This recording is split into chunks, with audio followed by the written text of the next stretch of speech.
Welcome to the world of science fiction, where extraordinary tales come to life. Enjoy the journey. The toaster shot a laser beam straight through Zane Mitchell's coffee mug. Son of a... He jerked back as ceramic shards scattered across his workbench, hot coffee pooling around a half-assembled drone. The toaster, a sleek Velmari model, hummed innocently on the test platform, its chrome surface reflecting the grimy chaos of his workshop. Zane grabbed a wrench and popped the toaster's back panel. "Nobody asked you to weaponize breakfast appliances," he muttered, squinting at the mess of alien circuitry inside. The Velmari who'd brought it in claimed it only burnt toast, failed to mention the military-grade targeting system someone had jerry-rigged into the heating elements. Outside, the eternal smog of Cortex Prime pressed against his shop's windows, turning the afternoon light a sickly orange. The industrial district never slept. Factories spewed smoke 27 hours a day, painting the sky with rust and exhaustion. The air reeked of metal, oil, and forgotten ambitions. 5 years running this shop. 5 years since Commander Zane Mitchell of Phantom 6 officially died in a classified operation nobody would ever read about. These days, he fixed broken tech for whoever could pay, kept his head down, and absolutely did not think about the 17 commendations gathering dust in a storage unit 3 systems away. The shop door burst open hard enough to rattle the bells he'd never bothered to fix. A small figure darted inside, purple skin flushed darker with exertion, silver hair tangled and wild. The girl couldn't be more than 8, clutching something against her chest like her life depended on it. "Hide me!" She dove behind his tool cabinet without waiting for permission. "Please, please, please don't tell them I'm here." Zane set down his wrench slowly.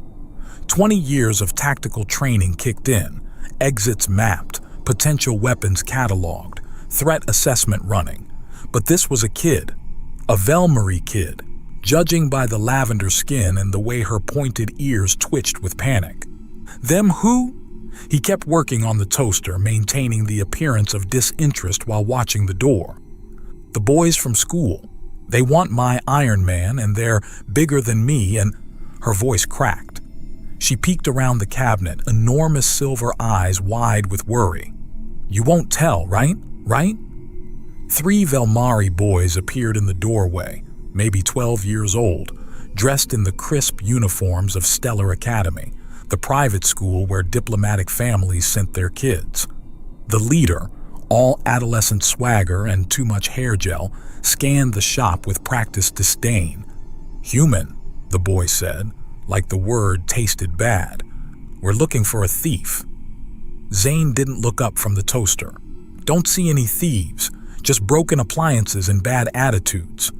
She came in here, little purple brat with something that belongs to us." "Interesting." Zane pulled a wire and the toaster sparked. "Know what else is interesting? The penalty for harassing businesses in the industrial quarter. Your daddy's diplomatic immunity won't cover that."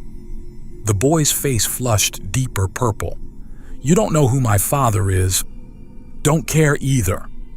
Zane finally looked up, letting just enough of his old command presence leak through. "Doors behind you." The boys left, muttering threats in Velmari that Zane pretended not to understand.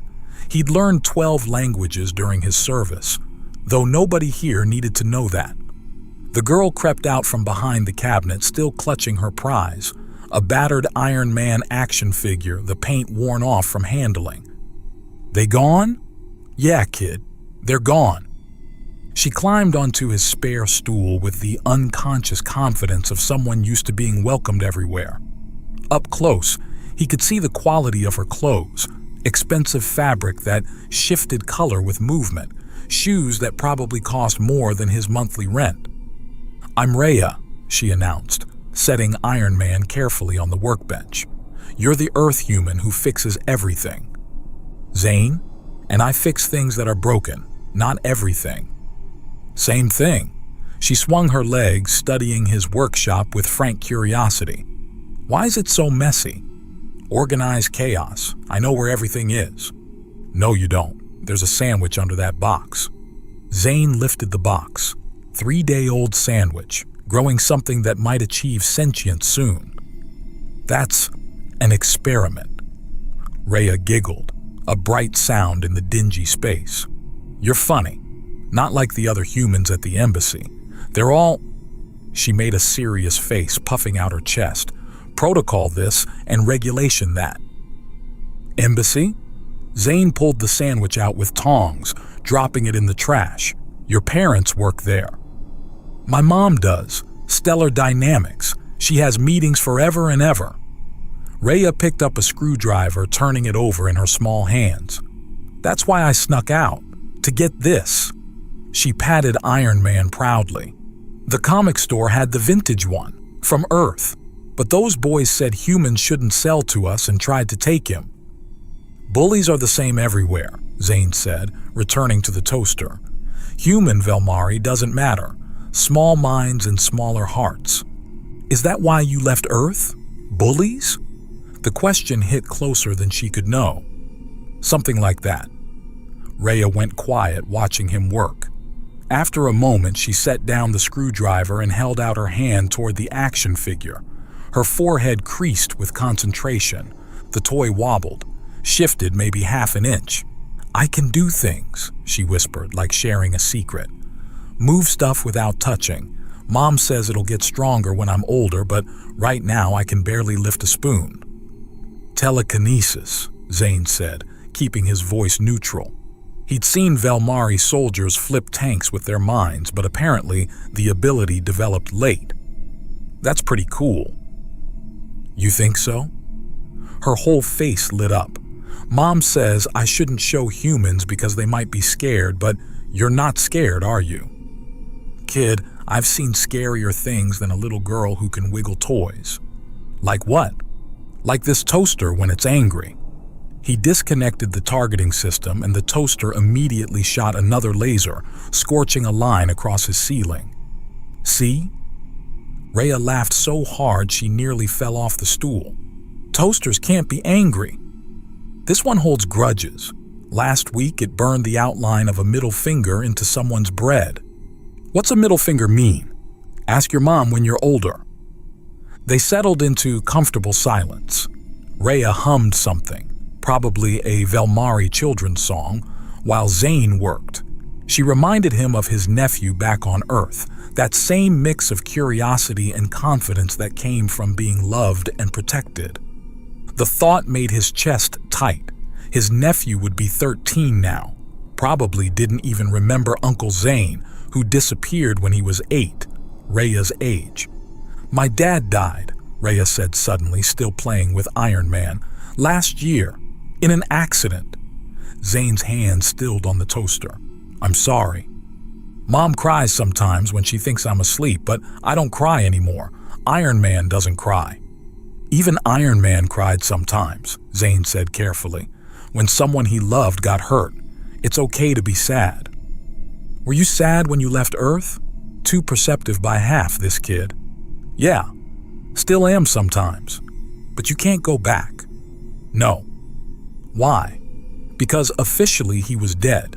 Because Phantom 6 had done things that couldn't be undone, saved people who weren't supposed to be saved, and certain generals didn't appreciate commanders who chose conscience over orders, because the choice had been exile or a bullet, and he'd had just enough friends left to arrange the former." "Grown-up reasons," he said finally. Rhea nodded solemnly, accepting this non-answer the way only children could. "Will you fix my Iron Man? His arm is loose." Zane examined the figure. The joint needed maybe 30 seconds of work, but Rhea watched like he was performing surgery. When he handed it back, she beamed. "You really do fix everything." "Just broken things, remember? Maybe broken things are everything that matters." Philosophy from an 8-year-old. Zane was about to respond when the world exploded. The first impact shook the building hard enough to knock tools off the wall. The second blew out his windows in a spray of glass and superheated air. Rhea screamed. Zane moved without thinking, muscle memory taking over. He grabbed the girl, rolling them both behind his reinforced workbench as the third blast hit. The air filled with smoke and the distinctive chittering shriek of Scrane weapons. Those insectoid bastards were attacking the industrial district. "What's happening?" Rhea clung to him, her whole body shaking. "Scrane raid." Zane did a quick tactical assessment. 3 exits, front door compromised, back alley probably crawling with ground troops. Roof access meant going up while buildings were coming down. "We need to move." Another explosion, closer. The building groaned, and Zane heard the sound every soldier learned to fear, structural supports failing. "Listen to me." He gripped Rhea's shoulders, making her meet his eyes. "We're going to be okay, but you need to do exactly what I say. Can you do that?" She nodded, tears streaming down purple cheeks. "Good girl. We're going—" The ceiling collapsed. Zane saw it happening in slow motion. A support beam, 2 tons of industrial steel, falling directly toward Rhea. His body moved before his brain caught up, throwing her clear. The beam caught his left arm. The pain was exquisite, immediate, total. He felt bones shatter, muscle tear, nerves scream and then go silent. His vision went white, then black, then red. But through it all, he could hear Rhea crying, could see her huddled just out of reach. Alive. Safe. "It's okay," he managed through gritted teeth. Blood pooled beneath him, hot and thick. "Don't look at it, sweetheart. Look at me." "Your arm," her voice pitched toward hysteria. "Just trapped, like Iron Man in the cave, remember? Before he became Iron Man?" Every word cost him, but he kept talking, kept her focused on his face instead of the ruin of his arm. "What happened in the cave?" He built the suit." "That's right. Built something amazing out of scraps. So we're going to build our way out of this, okay?" The building shuddered again. More debris fell, creating a cave of rubble around them. They were buried but protected, at least for now. Zane tried to move, to pull free, but his arm was pinned completely. The beam had crushed it beyond recovery. He knew that with the cold clarity that came with shock. "I can move it," Rhea said suddenly. "The beam, with my mind." "No, honey, it's too heavy. I have to try." She screwed up her face, one hand extended toward the massive steel. The beam shifted perhaps a millimeter. Blood ran from her nose with the effort. "Stop." Zane used his command voice and she froze. "You'll hurt yourself. We wait for rescue." "But you're bleeding." "I've bled before." Time became elastic. Minutes or hours, he couldn't tell. Rhea pressed against his good side, her small body radiating warmth. She told him about school, about her mom, about the comics she loved. Zane responded when he could, fighting to stay conscious. "Tell me about being a soldier," she said during one of his more lucid moments. "Wasn't a soldier. Liar.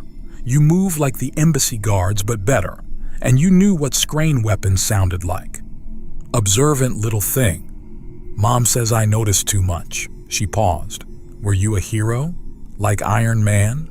Zane thought about Zarian 7, about the school bus full of children and the mission he'd abandoned to save them. His team had understood. They'd all chosen their conscience over orders eventually. That's why Phantom 6 had to disappear. "No," he said.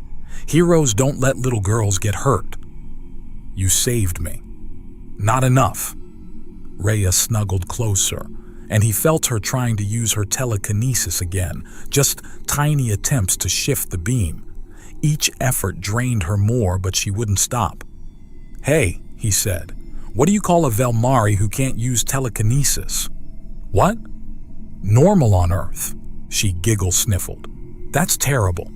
I've got 1,000,000 of them. What's the difference between a Scrane and a cockroach?" "What?" "Cockroaches have better manners." They traded horrible jokes while the world collapsed around them. Zane felt himself fading, blood loss and shock pulling him under, but Rhea's voice kept anchoring him back. "Don't die," she whispered. "Please don't die." "Not planning on it, kid." "Promise?" He couldn't promise that. but he could promise something else. "I won't let go. No matter what happens, I won't let you go." She pressed his Iron Man figure into his good hand. "Hold this, for luck." 6 hours. That's how long it took for rescue to find them. 6 hours of Rhea talking to keep him conscious, of Zane fighting death with every breath, of two strangers becoming something more in the dark.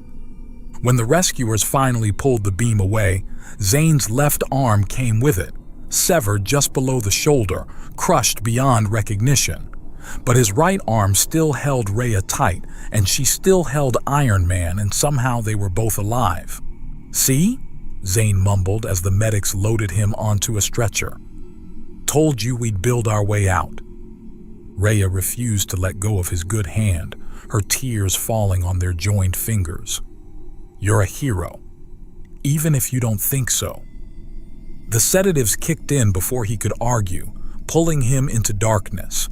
But just before he went under, he felt something, the lightest pressure, like a phantom touch on his ruined shoulder. Rhea, trying one last time to fix what was broken, even though some things couldn't be fixed, only replaced. The coffee tasted like someone had filtered dirt through a gym sock, then charged 300 credits for the privilege. Zane set the porcelain cup on his hospital tray with deliberate care, meeting the gaze of the woman who'd brought it. Adeline Velkari stood at the foot of his bed like she was conducting a board meeting, spine straight, hands clasped, expression carved from ice, the kind of woman who could buy and sell planets before breakfast. "Is it not to your liking?" Her voice carried that particular Velmari accent that turned every statement into a subtle challenge. "It's Tyrellian blue, aged in zero-gravity casks for... It tastes like disappointment with hints of pretension." Zane shifted against his pillows, phantom pain shooting through his missing arm. "But thanks for the gesture." Her purple lips twitched. Almost a smile, but she caught herself. "You saved my daughter's life and lost your arm. I hardly think coffee constitutes adequate gratitude." "Your daughter's alive. That's adequate. Is it?" Adeline moved closer, her heels clicking against the sterile floor. She wore another power suit, this one the color of deep space, probably worth more than his old shop. A human loses a limb for a Velmari child he'd never met. Forgive my confusion, but such altruism seems suspect. Maybe I just hate seeing kids get hurt, or maybe you're not just a mechanic. She studied him with those unsettling silver eyes, the ones Rhea had inherited but hadn't yet learned to weaponize. "My security team did some checking. Zane Mitchell, no middle name, no family listed, appeared on Cortex 5 years ago with enough credits to buy a shop but no history of where they came from." Sounds boring. Sounds like a cover story. The door burst open before Zane could respond. Rhea bounded in, silver hair tied in elaborate braids, clutching a stack of comic books thick enough to use as armor. Zane, look what I found!" She dumped the comics on his bed, barely avoiding his IV line. "The whole Spider-Man collection from 2099. The seller said they're super rare and Mom tried to bargain, but I told her you can't bargain on Spider-Man because he's priceless and..." "Rhea, breathe," Adeline said, but her stern expression softened watching her daughter's enthusiasm. "Right, breathing." Rhea sucked in air dramatically. "Also, watch this." She pointed at Zane's water cup, her face scrunching with concentration. The cup wobbled, lifted an inch, then crashed back down, sloshing water everywhere. "Did you see? Did you? I've been practicing." "That's incredible, kid." Zane ignored the water soaking into his blanket. "Yesterday you could barely move a pencil." "The doctor says trauma sometimes accelerates Velmari abilities," Adeline explained, producing a handkerchief to dab at the spill. "She's been lifting everything in the house. Yesterday she relocated my entire wine collection to the ceiling." "It looked better up there," Rhea said. "More dramatic." "It looked expensive when it fell. Only 3 bottles broke." 3 bottles worth 8,000 credits. Zane choked on nothing. 8,000 for wine? It was a weak vintage anyway, Adeline said, which was probably rich person speak for practically worthless. She turned to Rhea. Darling, why don't you go ask the nurses about visiting hours? I need to discuss something with Mr. Mitchell. Adult stuff? Rhea made a face. Boring stuff? Extremely boring. Fine. Rhea hugged Zane carefully, mindful of his injuries. I'll come back tomorrow with more comics, and maybe we can watch the Spider-Man movie, the old one where he dances. That's the worst one. That's why it's the best one. After she left, Adeline's mask slipped back into place. She pulled a chair close to his bed, crossing her legs with practiced elegance. My husband died 13 months ago, she said without preamble. Official cause was transport malfunction. Unofficial cause was probably murder, but I can't prove it. I'm sorry. Don't be. Marcus was brilliant with finances, but terrible with people. He made enemies like most people make coffee, constantly and without thinking about the consequences. She paused. He also made debts. The kind that don't die with the debtor? Precisely. She pulled out a data pad showing him figures that made his head spin. Stellar Dynamics is worth 47 billion credits on paper. In reality, Marcus leveraged nearly everything on expansion projects that haven't paid off yet, if certain debts were called in. You'd lose everything. Rhea would lose everything. I'd just lose money. The distinction mattered to her, Zane could tell. This morning, I received a visitor. She tapped the pad and a hollow image appeared. A scrain in an expensive suit, mandibles polished to shine, compound eyes reflecting 1,000 tiny Adelines. Carrick's Thorn, she said, runs the Scrain Syndicate's operations in 3 systems. Marcus owed him 20 million credits. That's a lot of zeros. It gets worse. She closed the image. He's offered to forgive the debt if I marry him. A business merger with benefits, he called it. Romantic. He also mentioned that Rhea would benefit from a father figure. Her controlled tone cracked slightly. A proper influence to guide her gifts. Zane felt something cold settle in his stomach. He threatened her? Not explicitly, but Scrain have ways of applying pressure that don't leave marks, and with my finances vulnerable. She stood abruptly, pacing to the window. I'm telling you this because Rhea trusts you. If something happens to me, I need to know someone will look after her. Nothing's going to happen to you. You don't know Thorn. No, Zane agreed, but I know types like him. Before Adeline could respond, a delivery drone buzzed through the window she'd just been standing at. It dropped a package on Zane's bed and zipped away before the hospital security could react. The box was military grade, sealed with quantum locks that should have been impossible to crack without authorized biometrics. But they opened at Zane's touch, revealing a prosthetic arm that looked like it had been designed by someone who'd never heard of subtlety. Adeline gasped. That's a Phantom 7 tactical prosthetic. Those aren't even supposed to exist.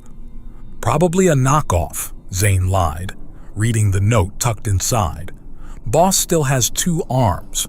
One just happens to be detachable now. We're watching, always watching. Give the little purple girl our best. You're 6.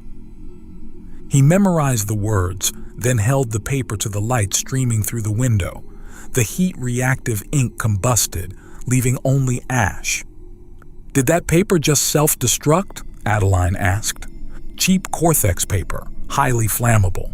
That's not... She stopped, studying him. Who are you really? Just a mechanic who gets interesting mail. The prosthetic attached with a series of clicks and a neural handshake that felt like coming home. Zane flexed the mechanical fingers, watching servos and synthetic muscle work in perfect harmony. The thing probably cost more than a small moon and definitely had weapons hidden in it somewhere. Rico's work, if he had to guess, The man never met a prosthetic he couldn't weaponize. "Try your coffee again," Adeline said suddenly. "Why?" "Just try it." He picked up the cup with his new hand, and the prosthetic's sensors immediately started analyzing.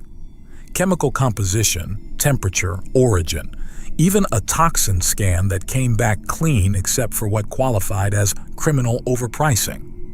"Your knockoff prosthetic just performed a military-grade analysis of my coffee," Adeline observed. "Maybe it's a really good knockoff." "Mr. Mitchell, Zane, I run a 47 billion credit corporation.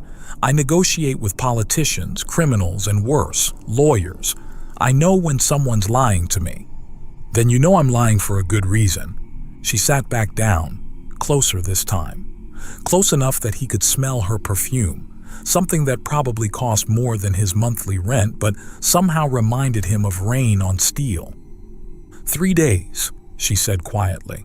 "That's what Thorne gave me. 3 days to decide whether I marry him or watch everything burn. A lot can happen in 3 days. You sound like you have experience with deadlines." "I've met a few." She laughed, bitter and beautiful.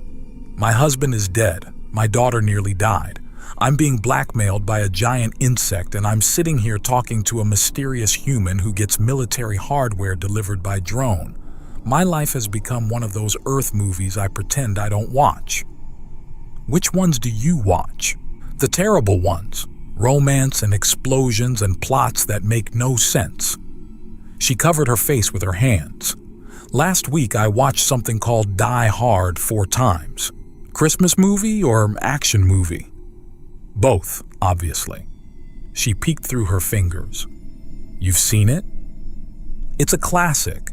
Guy saves the day in increasingly impossible ways while making quips. The quips are the best part. Yippee-ki-yay." She laughed again, genuine this time. "That makes no linguistic sense in any language." Most human things don't. They sat in comfortable silence for a moment. Then Adeline's comm unit buzzed. Her expression darkened, reading the message. "Thorne's invited me to dinner tomorrow to discuss terms. Don't go." "I have to. If I refuse, he'll take it as an insult and accelerate his timeline." "Then don't go alone. I'll have security. Take me." She stared at him. "You can barely walk." "I can walk fine." To prove it, Zane swung his legs out of bed and stood. The world tilted violently, but he stayed upright through sheer stubbornness. "See? You're insane." "Probably. But Thorne won't expect it. Criminals like him follow patterns, intimidate, isolate, control. Bringing an injured human throws off his rhythm. Or gives him another target. I'm good at being a target." Adeline stood, steadying him when he swayed. Her hands were cool against his arm, and for a moment they were close enough that he could see flecks of gold in her silver eyes. "Why?" she asked. "Why do you care what happens to us?" "Because Rhea deserves better than a crime boss for a stepfather. And because..." He hesitated. "Because I'm tired of watching good people get hurt by bad ones with power." "Is that what we are? Good people?" "Your daughter is. That's enough for me."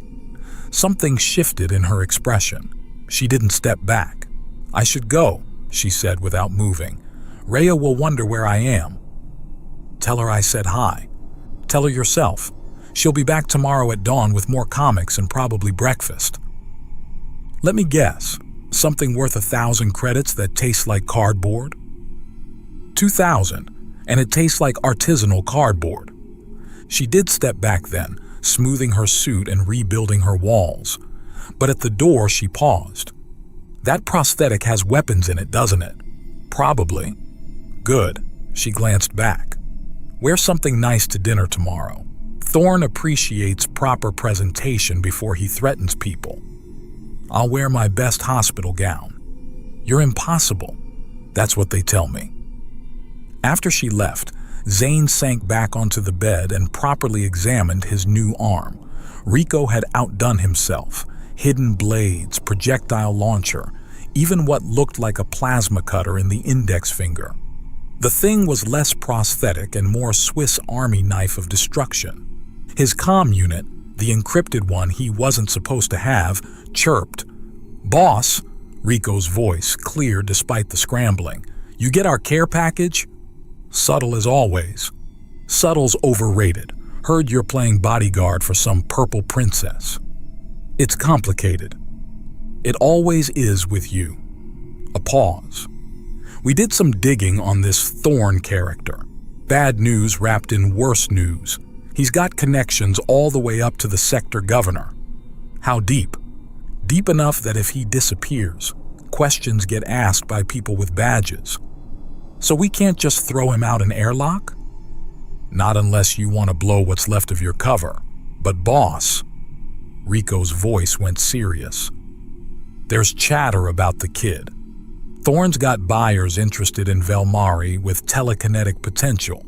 Big credits for young ones they can train. The prosthetic hand clenched hard enough to dent the bed rail. Rico, I need you to do something for me. Anything, boss. Remember the Hexen job? The one with the wedding? Oh, hell. You're not thinking. I'm thinking Operation Wedding Crasher needs a sequel. Boss, that operation involved 3 explosions, 2 cases of food poisoning, and someone getting married to a goat. The goat was an accident. The goat became a cultural ambassador.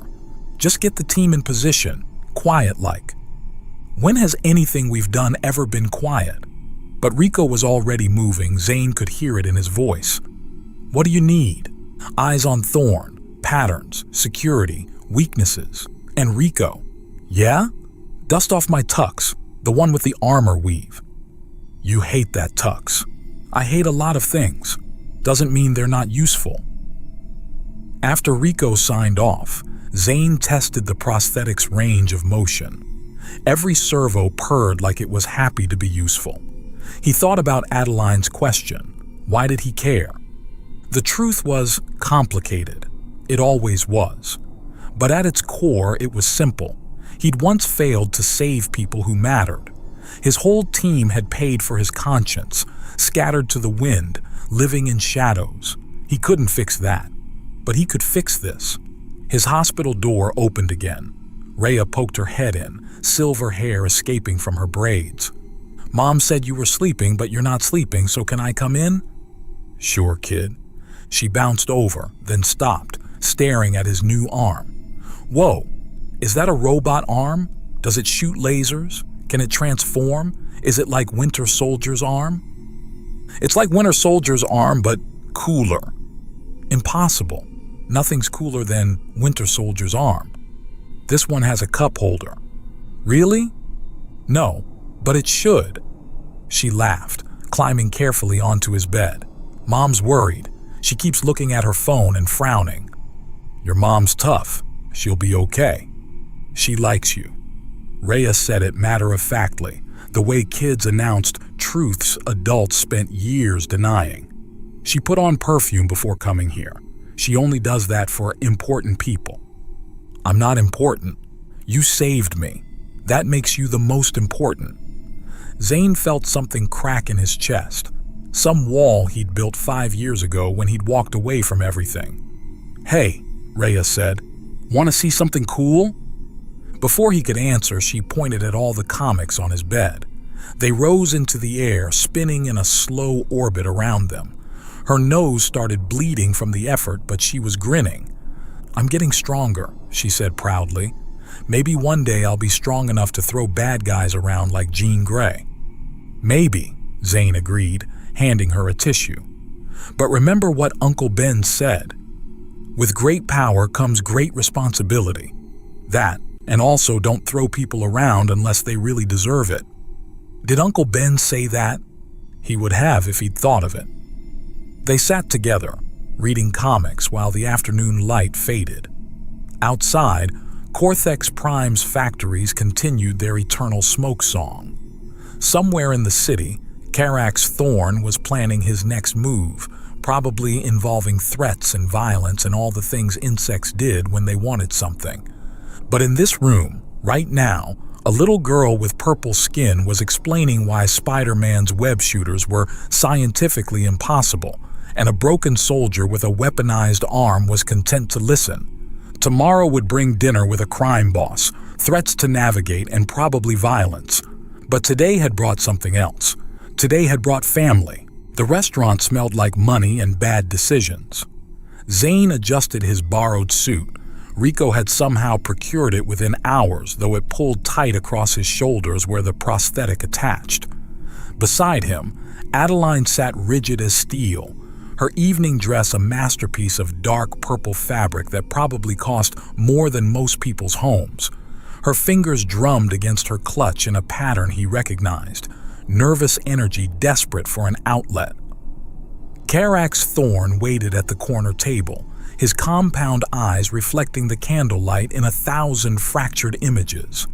The Scrane crime lord had chosen his territory well, the Celestial Garden, where deals worth billions were made over appetizers that cost thousands. "You brought your pet human," Thorn observed as they approached, his mandibles clicking in what might have been amusement. "How quaint." "Mr. Mitchell is my security consultant," Adeline said smoothly, taking her seat with practiced grace. "The mechanic?" Thorn's head tilted, a distinctly insectoid gesture that made Zane's skin crawl. "The one who lost an arm saving your spawn?" "That's me." Zane sat without invitation, his prosthetic hand making a distinct thunk against the table. "Nice place. Very pretentious." "Humans." Thorn's translator couldn't quite capture the dismissive buzz underneath. "Always so crude. No wonder your species barely rates diplomatic recognition." "We make up for it with charm and good looks." Adeline's foot pressed against his under the table, a warning. But Zane had already cataloged 3 exits, 7 potential weapons, and the fact that Thorn's 2 bodyguards stood just far enough apart to create a blind spot near the kitchen entrance.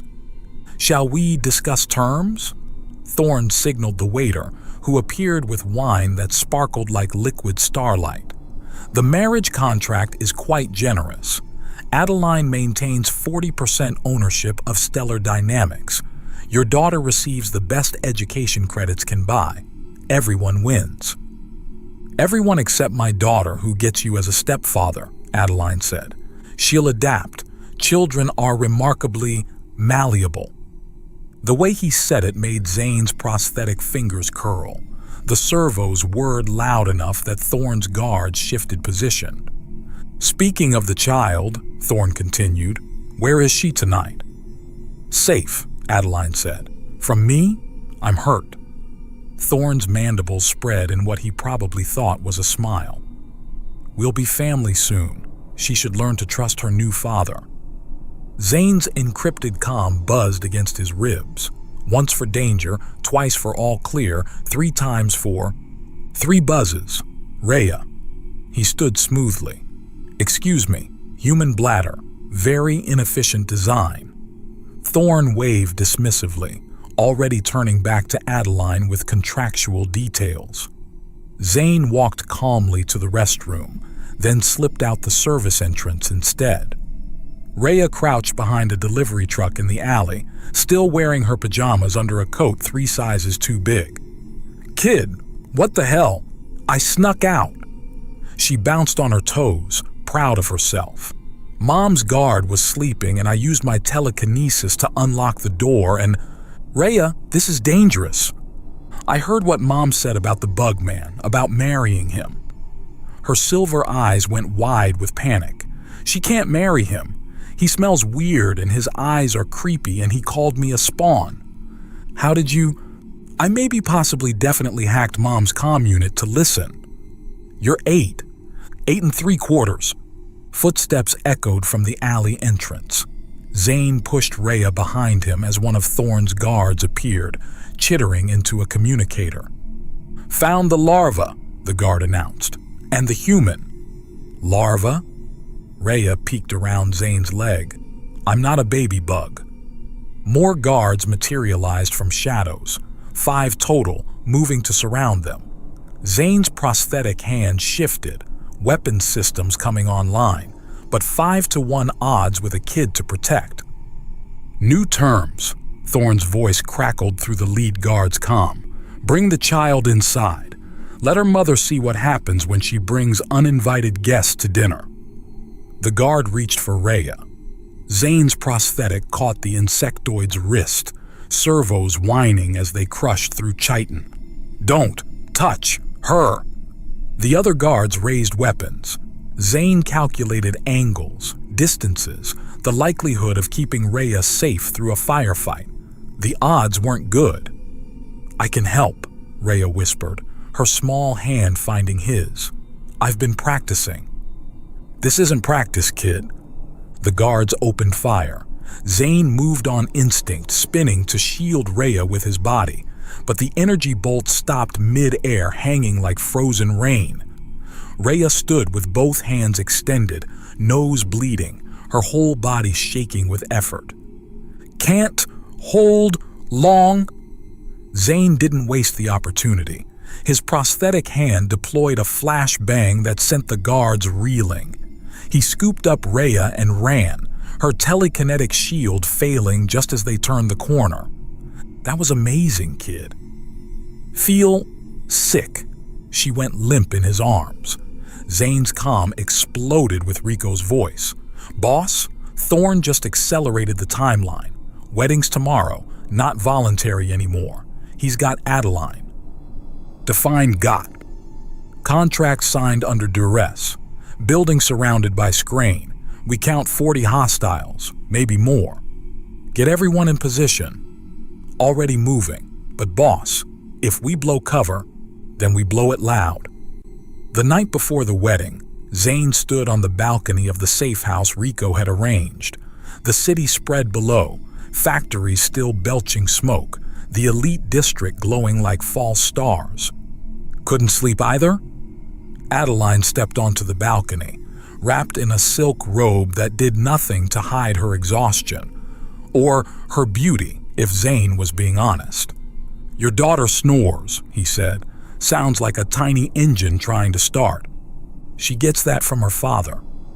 Adeline moved to stand beside him, close enough that their arms almost touched. Thank you for protecting her today. She protected herself. Kid stronger than she looks. Like her mother? Jury's still out on that one. She laughed, soft and bitter. Tomorrow, I marry a monster to protect an empire I'm not sure I want anymore. No, tomorrow we end this. Zane. She turned to face him fully. Who were you? Really? The question hung between them like Rhea's frozen energy bolts. Zane could lie, deflect, make a joke. Instead, he found himself talking. Commander Mitchell, Phantom 6, Earth Special Operations. We did the jobs nobody else would take, save the people nobody else would save. He flexed his prosthetic hand. 5 years ago, there was a school bus. Kids. Mission parameters said let them die, complete the objective. I chose the kids. And they exiled you for it? They tried to execute me for it. My team intervened. We scattered, disappeared. Better that than prison or grave.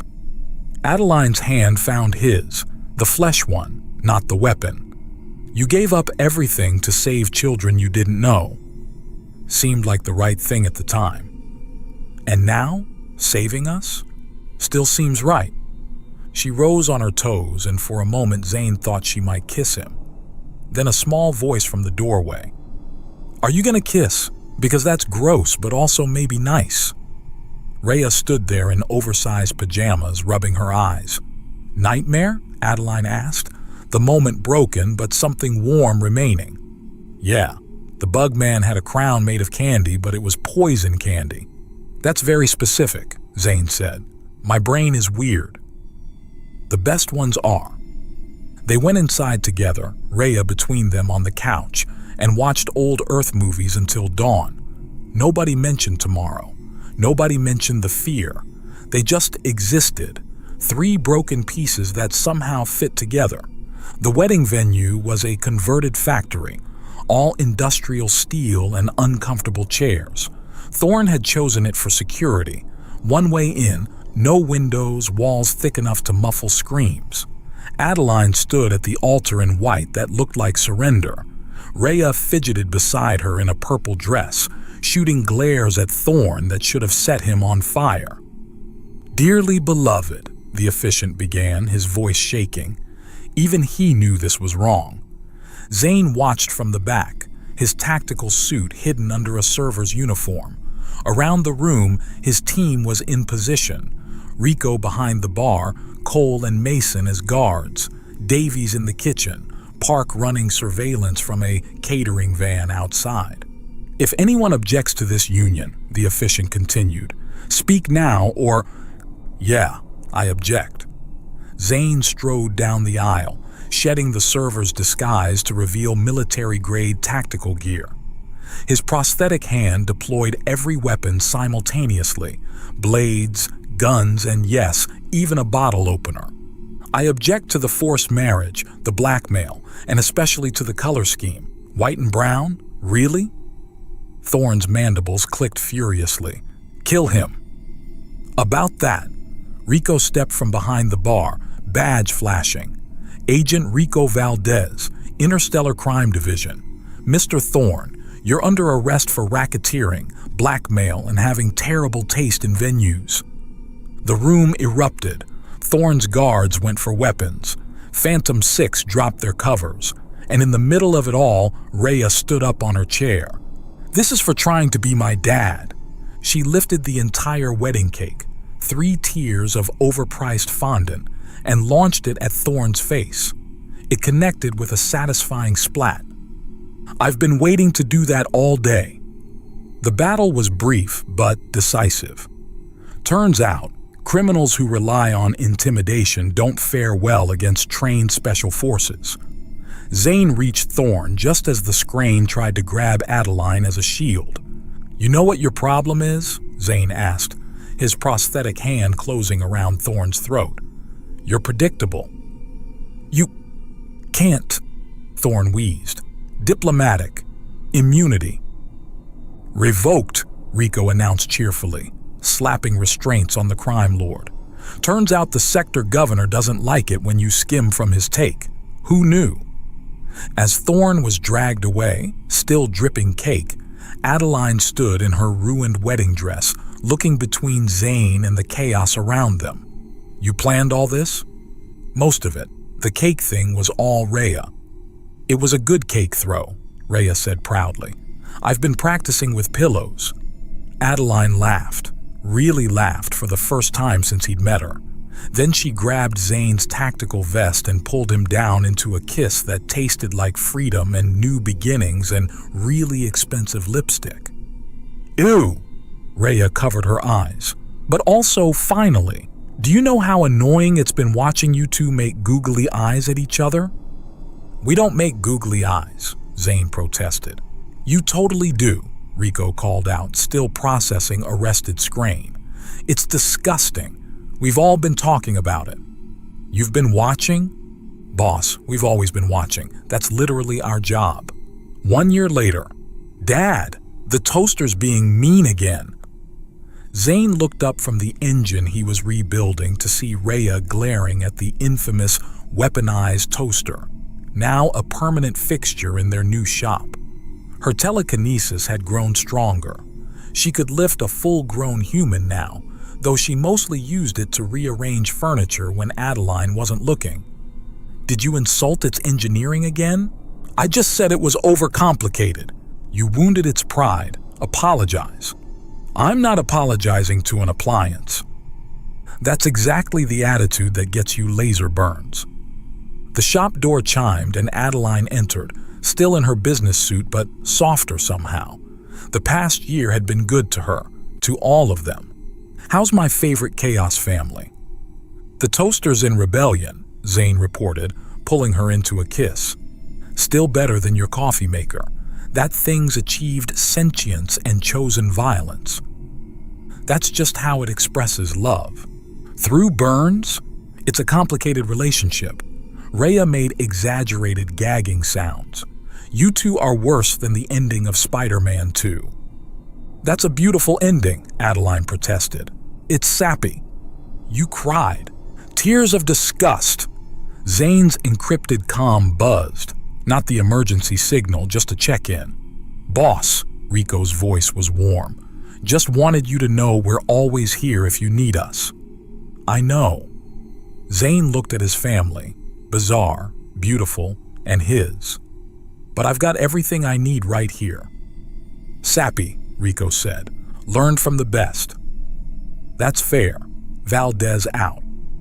On his prosthetic in Rhea's childish scrawl, the words, "World's Best Dad," had been etched with something that definitely wasn't supposed to be used on military hardware.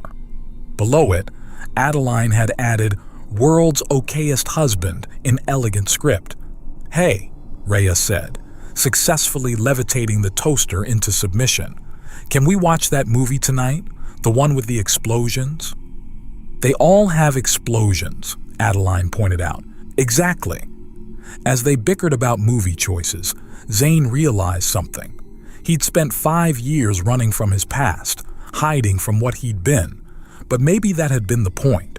Maybe you had to lose everything to find what really mattered. Family didn't have to be normal. It could be a purple girl who threw cake at crime lords, a CEO who secretly loved terrible action movies, and a broken soldier who'd found peace in chaos. Love was universal across the galaxy, even if it came with weaponized kitchen appliances. 4 years later, the toaster finally learned to love me back. Only took 4 years, but this morning it made my toast with a perfect smiley face burnt into it. No lasers, no threats, just breakfast. I consider this character development. Small victories, Dad says when I show him, his prosthetic hand ruffling my now shoulder-length silver hair.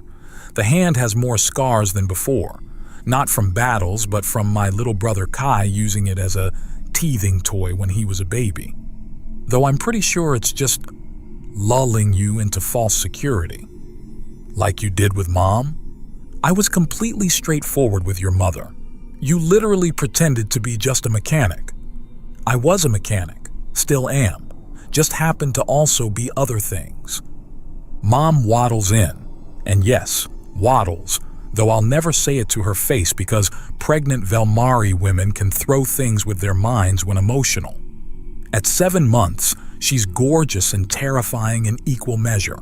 The twins, because of course it's twins, because our family doesn't do anything halfway, are due in 8 weeks. Kai's trying to reprogram the coffee maker again, she announces, lowering herself carefully into her chair. He's 3, Dad points out. Your son is 3 going on 30. My little brother toddles in, purple skin flushed with excitement, dragging Uncle Rico's tablet. I made it speak Klingon. That's my nephew. Rico appears in our doorway without knocking. None of Dad's old team bothers with knocking anymore. They're here every Sunday for dinner, sometimes more. Next, we'll teach it Vulcan. We will not, Mom says firmly, but she's smiling. The whole gang filters in for our traditional Sunday breakfast. Cole brings pastries from the Velmari bakery that finally opened to humans. Mason carries his new baby, another mixed species kid, human Dralaxian, with scales that shimmer rainbow colors. Davies brings his infamous scrambled eggs that somehow taste like hope and butter. Park brings coffee that doesn't try to kill anyone. Remember when it was just the 3 of us? I ask, settling between Dad and Mom at our massive kitchen table. It seats 12 now, custom built after the 4th Sunday when Rico fell through our old chairs. Quieter times, Mom agrees, then winces. Oof, your sisters are wrestling again. How do you know they're girls? Mother's intuition, also ultrasound. But mostly intuition, Dad adds, catching Kai before he can climb onto the weaponized toaster. No, buddy, we've talked about this. The toaster is not a toy. It likes me, Kai protests. It tolerates you. There's a difference. Rico raises his coffee mug. To the Mitchell-Velkari clan. Still the weirdest family in 3 systems. To weird families, everyone echoes. I look around the table and feel something tight and warm in my chest. This is what Dad fought for, what he lost his arm protecting, not just me, but the possibility of this. Of love that crosses species lines, of family that you choose, of Sunday mornings where former special ops soldiers argue about whether Star Wars or Star Trek had better space physics, while a 3-year-old explains quantum mechanics to a confused toaster. "Hey, Dad," I say quietly while the others debate. "Yeah, kid. Do you miss it? The soldier stuff?" He considers this, his real hand finding Mom's while his prosthetic stops Kai from eating Park's classified documents. "Sometimes I dream about it," he admits. "But then I wake up to your brother trying to weaponize household appliances, your sisters doing acrobatics in utero, and you levitating the breakfast dishes because you're too lazy to carry them, and I think, this is so much better. Even with the chaos? Especially with the chaos." Mom leans over, kisses his cheek. "You're getting sentimental in your old age." "I'm 42. Ancient," I agree. "Practically prehistoric. I can still ground you." "You can try. I can fly now, remember?" I demonstrate by levitating a few inches off my chair. "Show off," Uncle Rico says fondly. "Just like your dad." "I learned from the best." Kai tugs on my sleeve. "Rhea, story?" This is our tradition. Every Sunday I tell him stories about Dad's adventures, heavily edited for 3-year-old consumption. Today, I tell him about the time Dad saved a little alien girl from a falling building, how he lost his arm but gained a family. "Was the girl pretty?" Kai asks. "The prettiest. Purple skin like yours, silver hair like mine." "What happened to her?"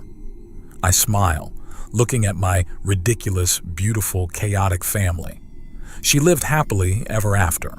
Got a dad who fixes broken things, a mom who runs an empire, a little brother who's too smart for his own good, and 2 sisters on the way who'll probably take over the galaxy." "And the toaster?"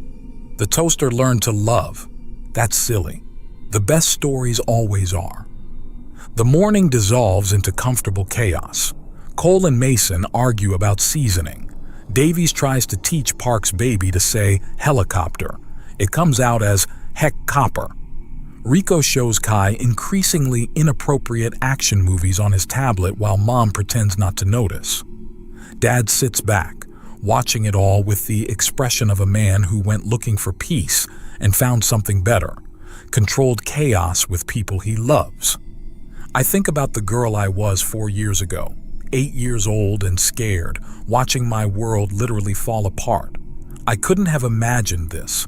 Sunday mornings full of laughter, a dad who chose to lose his arm rather than let me go, a family stitched together from broken pieces and different worlds. The toaster dings. Perfect toast, no threats.